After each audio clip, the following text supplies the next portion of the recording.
Ikawalong kabanata. Hindi nagtagal at nilibot ni Jesus ang mga bayan at nayon sa paligid. Nangangaral siya at nagtuturo ng magandang balita tungkol sa paghahari ng Diyos. Kasama niya ang 12 at ilang babaeng pinagaling niya sa masasamang espiritu at sa kanilang mga karamdaman.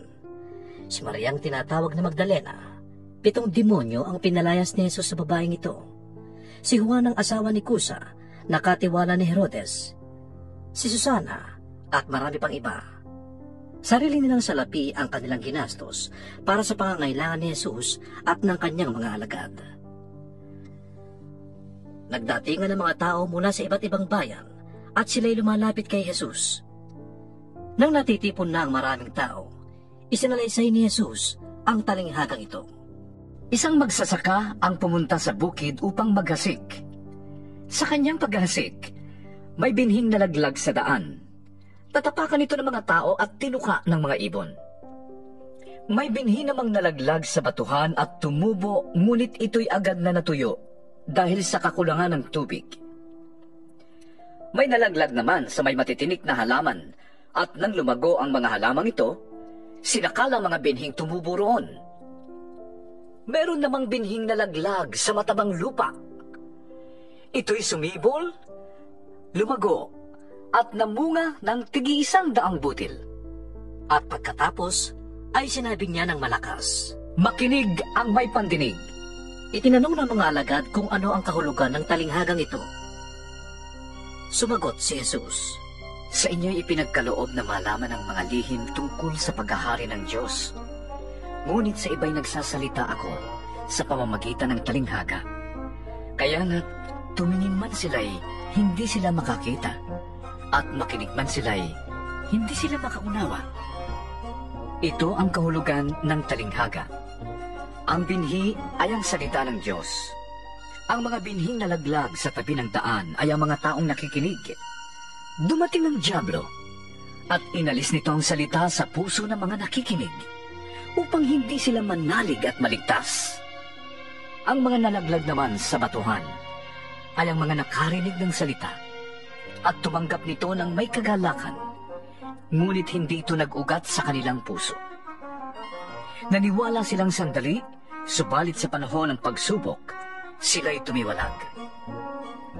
Ang mga nahasik naman sa may matitinik na halaman ay ang mga nakinig sa salita ng Diyos, ngunit nang malaon ay nadaig ng mga alalahanin sa buhay at ng pagkahumaling sa kayamanan at kalayawan, kaya't hindi nahihinog ang kanilang mga bunga. Ang mga nahasik naman sa matabang lupa ay ang mga nakikinig ng salita ng Diyos at nag-iingat nito sa kanilang pusong tapat at malinis. At sila'y nagtsatsaga hanggang sa mamunga. Walang taong nagsisindi ng ilaw at pagkatapos ay tinatakluban ng banga o kaya'y inilalagay sa ilalim ng higaan. Sa halip, inilalagay yon sa talagang patungan upang matanglawan ang mga pumapasok sa bahay. Walang natatago na di malalantad at wala ring lihim na di mabubunyag. Kaya't pagbutihin ninyo ang inyong pakikinig, sapagkat ang mayroon ay bibigyan pa, ngunit ang wala ay aalisan pati na ang inaakala niyang nasa kanya. Dumating ang ina at mga kapatid ni Jesus, ngunit hindi sila makalapit sa kanya dahil sa dami ng tao. Kaya't may nagsabi sa kanya, "Nasa labas po ang inyong ina at mga kapatid. Ibig nila makipagkita sa inyo." Ngunit sinabi ni Jesus, "Ang mga nakikinig at tumutupad ng salita ng Diyos, ang siya kong ina at mga kapatid." Isang araw, si Jesus ay sumakay sa bangka kasama ang kanyang mga alagad. Sinabi niya sa kanila, "Tumawid tayo sa ibayo." At ganun nga ang ginawa nila. Nang sila ay naglalayag na, nakatulog si Jesus. Bumugso ang isang malakas na ulos at ang bangka ay pinasok ng tubig, kaya't nalagay sila sa panganib. Nilapitan siya ng mga alagad at ginising. "Panginoon, lulubog po tayo!" sabi nila. Umangon si Jesus at sinaway ang hangin at ang nagngangalit na tubig. Tumahimik ang mga ito at bumuti ang panahon. Pagkatapos, sinabi niya, Nasaan ang inyong pananampalataya? ngunit sila'y natakot at namangha. Sinabi nila sa isa't isa, Sino kaya ito? Inuutusan niya pati ang hangin at ang tubig. At sinusunod naman siya ng mga ito. Dumating sila sa lupain ng mga Geraseno, katapat ng Galilea sa kabilang ibayo ng lawa. Pagbaba ni Jesus sa bangka, sinalubong siya ng isang lalaking taga roon na sinasaniban ng mga demonyo. Matagal na siyang hindi nagsusuot ng damit, ayaw tumira sa bahay, at sa mga kuwebang libingan lamang namamalagi. Pagkakita kay Jesus, nagsisigaw ang lalaki, nagpatira pa, at sinabi ng malakas, Jesus! Anak ng kataas-taasang Diyos! Anong pakialam mo sa akin? Nakikiusap ako sa'yo. Huwag mo akong pahirapan. Ganoon ang sinabi niya, sapagkat ang masamang espiritu'y inutusan ni Jesus na lumabas sa taong iyon. Madalas siyang saniban ng masamang espiritu, at kahit siya'y bantayan at tanikalaan ng paa at kamay, pinaglalagot-lagot lamang niya yon. Siya'y dinadala ng demonyo sa mga liblib na pook. Tinanong siya ni Jesus, Ano ang pangalan mo? Sagot niya, sapagkat marami ang demonyong pumasok sa tao. Nagmakaawa kay Jesus ang mga demonyo na huwag silang itapon sa kalalimang walang hanggan. May malaking kawan ng baboy na nagsisikain sa bundok na malapit doon. Nakiusap kay Jesus ang mga demonyo na papasukin sila sa mga yon, at pinahintulutan naman sila. Lumabas sa tao ang mga demonyo at pumasok sa mga baboy. Ang kawan ay biglang sumibad ng takbo at tuloy-tuloy na nahulog sa lawa at nalunod. Nang makita ng mga tagapag-alaga ng mga baboy ang nangyari, tumakbo sila at ipinamalita ito sa bayan at sa mga nayon. Lumabas ang mga tao upang tingnan ang nangyari. Paglapit nila kay Jesus, nakita nila ang taong dating sinasaniban ng mga demonyo. Nakaupo siya sa paanan ni Jesus, nakadamit at matinuna ang isip. Sila'y lubhang natakot. Isinalaysay sa kanila ng mga nakakita kung paanong gumaling ang dating sinasaniban ng mga demonyo. Nakiusap kay Jesus ang mga Geraseno na umalis na siya sa kanilang lupain, sapagkat sila'y takot na takot. Kaya't sumakay siya sa bangka at umalis sa pook na yon. Nakiusap kay Jesus ang taong inalisan ng mga demonyo na siya'y isama nito. Ngunit sinabi sa kanya ni Jesus, Umuwi ka na, at ipagsabi mo ang dakilang bagay na ginawa sa iyo ng Diyos. Umuwi nga ang lalaki at ipinamalita sa buong bayan ang ginawa sa kanya ni Jesus. Pagbalik ni Jesus, masaya siyang tinanggap ng mga tao sapagkat siya'y hinihintay nila. Dumating noon ang isang lalaking nagngangalang Jairo, isang tagapamahala ng sinagoga. Nagpatira pa siya at nakiusap kay Jesus na sumama sa kanyang bahay, sapagkat ang kaisa-isa niyang anak na babae na maglalabing 2 taong gulang na ay naghihingalo.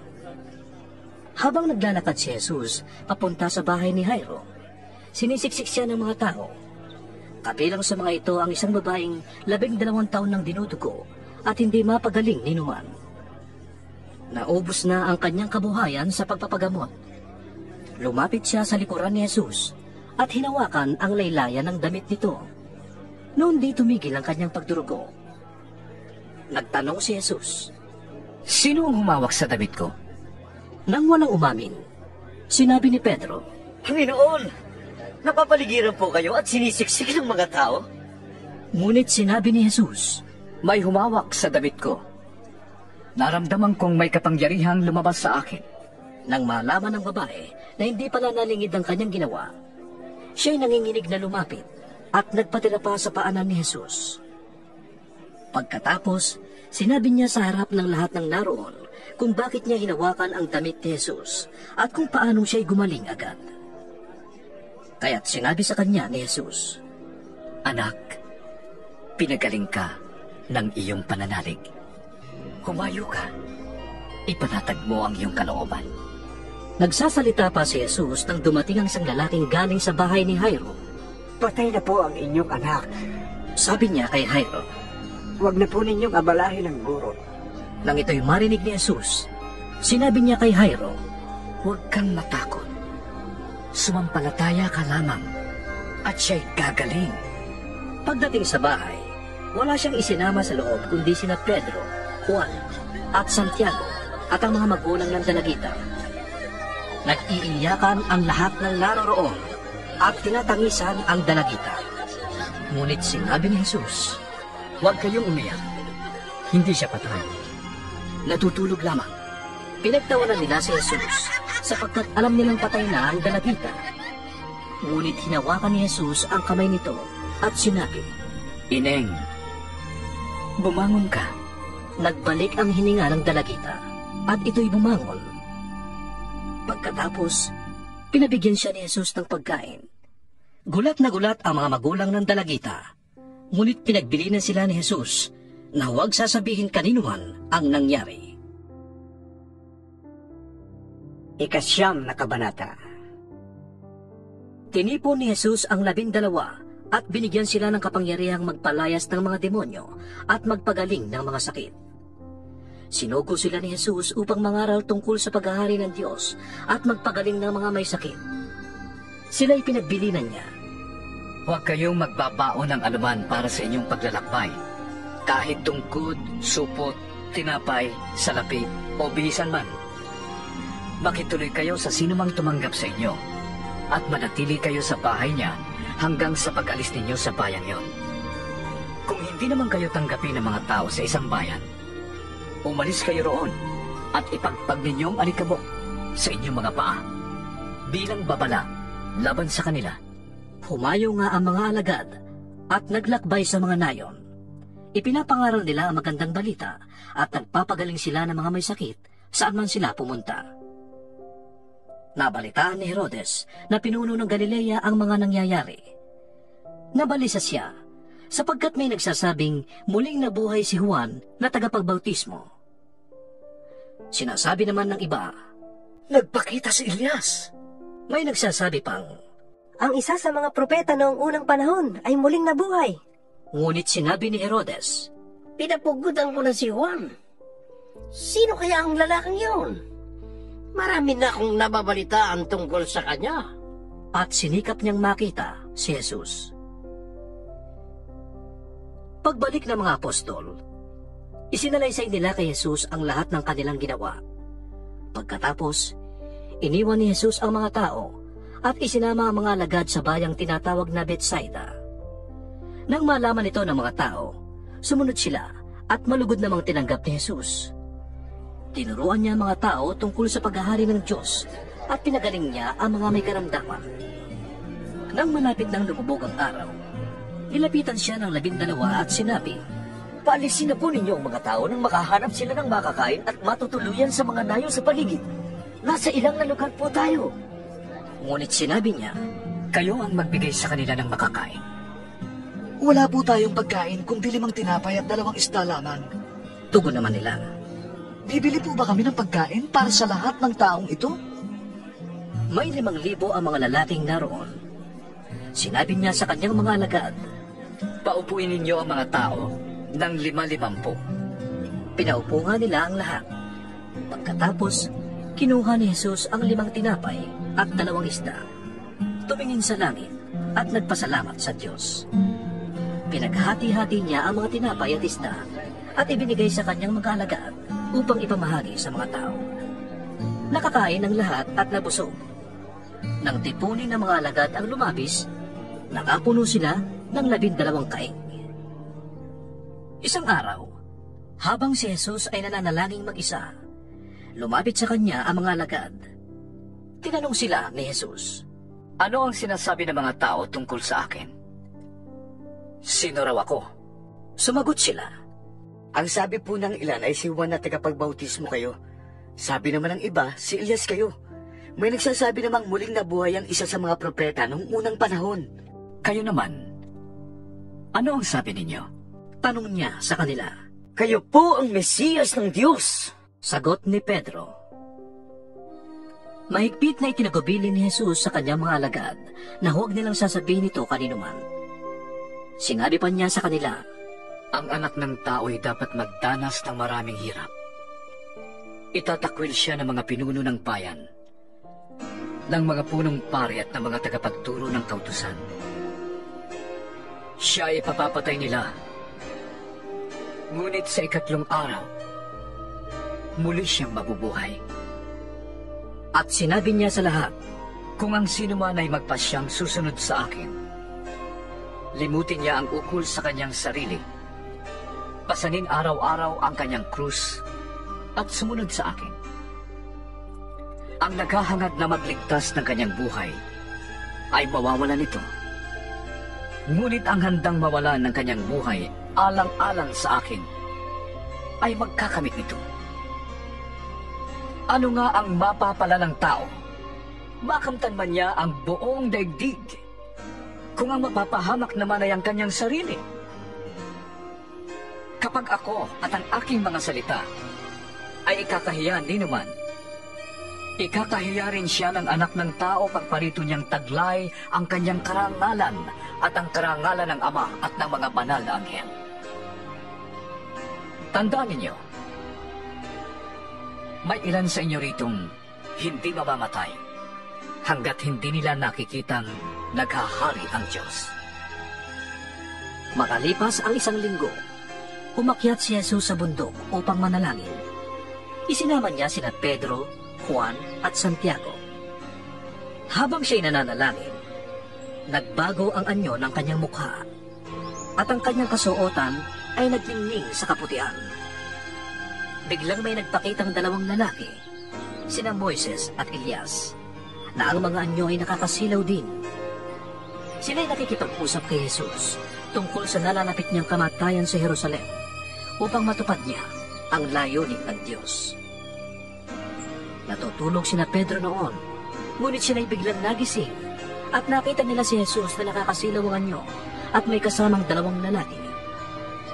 Nang papaalis na ang mga lalaki, sinabi ni Pedro, Panginoon, mabuti po at nandito kami. Gagawa po kami ng 3 kubon. Isa sa inyo, isa kay Moises, at isa kay Elias. ang totoo'y hindi niya nalalaman ang kanyang sinasabi. Nagsasalita pa siya nang matakpan sila ng isang ulap at sila'y natakot. Isang tinig ang nagsalita mula sa ulap.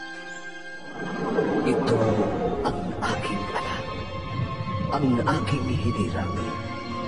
Pakinggan ninyo siya. Nang tumigil ang tinig, nakita nilang nag-iisa na si Jesus. Hindi muna ipinamalita ng mga alagad ang kanilang nakita. Kinabukasan, bumaba sila mula sa bundok at si Jesus ay sinalubong ng napakaraming tao. Mula sa karamihan ay may isang lalaking sumigaw. Guro! Pakitingnan nga po ninyo ang kaisa-isa kong anak na lalaki. Sinasaniban po siya ng isang espiritu at bigla na lamang siyang nagsisisigaw at nangingisay hanggang sa bumula ang bibig. Lubha po siyang pinapahirapan at halos ayaw ng tigilan. Nakiusap po ako sa inyong mga alagad na palayasin nila ang espiritu, ngunit hindi nila mapalayas. Sumagot si Jesus. Lahing napakasama at walang pananampalataya.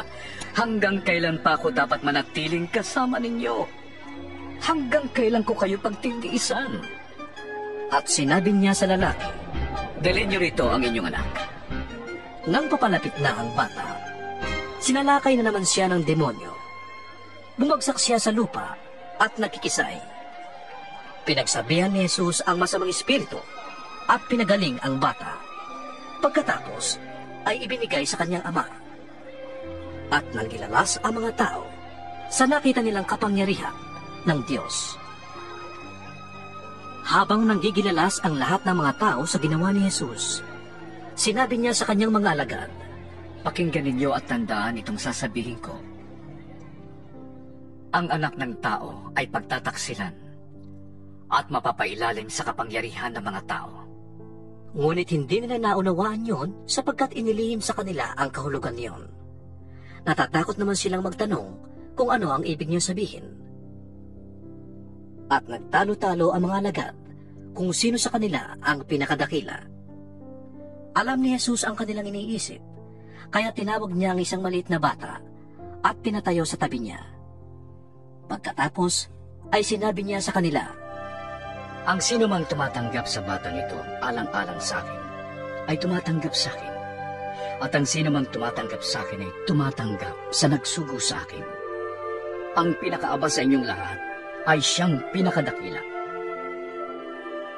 Sinabi ni Juan, Panginoon, nakakita po kami ng isang taong nagpapalayas ng mga demonyo sa inyong pangalan. Pinagbawalan po namin siya sapagkat hindi namin siya kasamahan. ngunit sinabi ni Jesus, Huwag ninyo siyang pagbawalan, sapagkat ang hindi laban sa inyo ay kapanig ninyo. nang nalalapit na ang panahong iakyat si Jesus sa langit, ipinasya niyang pumunta sa Jerusalem. Sinugo niya ang ilan upang mauna sa kanya. Humayo sila at pumasok sa isang nayon sa Samaria upang ipaghanda siya ng matutuluyan. Ngunit ayaw siyang patuloyin ng mga Samaritano dahil sa siya'y papunta sa Jerusalem. Nang malaman ito ni na Santiago at Juan, sinabi nila, Panginoon, ibig po ba ninyong magpaulan kami ng apoy mula sa langit upang sila'y matupok? Ngunit bumaling si Jesus sa kanila at sila'y pinagsabihan, at nagpunta sila sa ibang nayon. Samantalang naglalakad sila, may isang lalaking lumapit at nagsabi kay Jesus. Sasama po ako sa inyo kahit saan. Sumagot si Jesus, May lungga ang asong gubat at may pugad ang mga ipon. Ngunit ang anak ng tao'y walang sariling tahanan. at sinabi niya sa isa. Sumunod ka sa akin. Ngunit sumagot ang tao. Panginoon, hayaan lang po muna ninyong maipalibing ko ang aking ama. Sinabi ni Jesus sa kanya, Ipaubaya mo na sa mga patay ang pagpapalibing ng kanilang mga patay. Ngunit ikaw, humayo ka at ipahayag mo ang tungkol sa paghahari ng Diyos. May isa namang nagsabi sa kanya, Susunod po ako sa inyo, Panginoon. Ngunit hayaan ninyong magpaalam muna ako sa aking mga kasambahay. at ganito naman ang tugon ni Jesus. Ang sinumang nag-aararo at palingon-lingon ay hindi karapat-dapat sa paghahari ng Diyos.